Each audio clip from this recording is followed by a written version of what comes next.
আসসালামু আলাইকুম। সবাই কেমন আছেন? আশা করছি সবাই অনেক ভালো আছেন।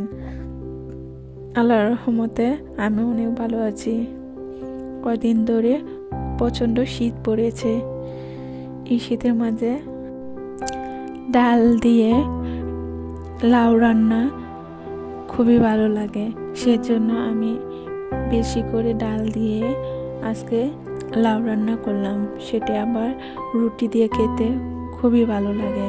যেহেতু শীতের মাঝে রুটি খেতে হয়, সেজন্য বাড়িয়ে ডাল দিয়ে লাউ রান্না করলাম।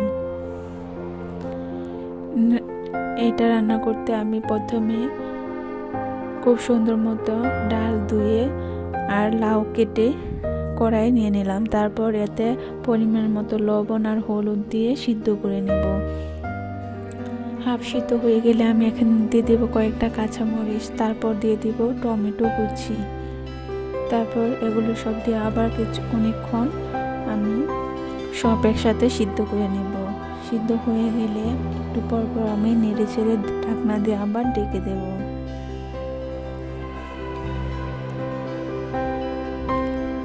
কে কে এভাবে ডাল দিয়ে লাউ রান্না পছন্দ করেন?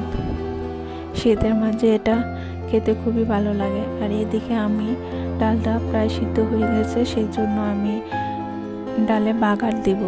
সেজন্য পরিমাণ মতো পেঁয়াজ কুচি, রসুন কুচি দিয়ে ভেজে নেব।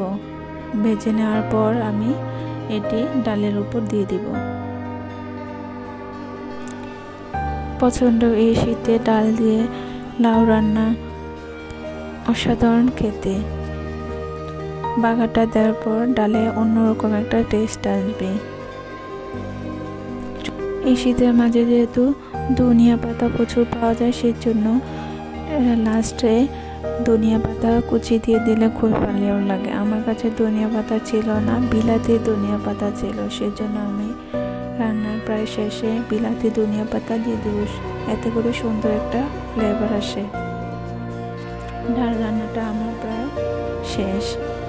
তারপর আমি কিছুক্ষণ আরও জাল করে নেব। এতে করে রান্নাটা তরকারিটা আরও গাঢ় হবে, যাতে রুটির সাথে খুব সহজেই খাওয়া যেতে পারে। আমার ভিডিওটি ভালো লাগলে লাইক, কমেন্ট ও শেয়ার করে দিবেন। আর চ্যানেলে নতুন হয়ে থাকলে অবশ্যই সাবস্ক্রাইব করে দিবেন। রান্নাটি প্রায় শেষ। এখন আমি একটি বাটিতে এটি ঢেলে নেব। এভাবে ডাল রান্না করে লাউ দিয়ে রুটি বা ভাতের সাথে খেতে পারেন, খুবই ভালো লাগবে। আমার ভিডিওটি দেখার জন্য আর পাশে থাকার জন্য সবাইকে অসংখ্য ধন্যবাদ।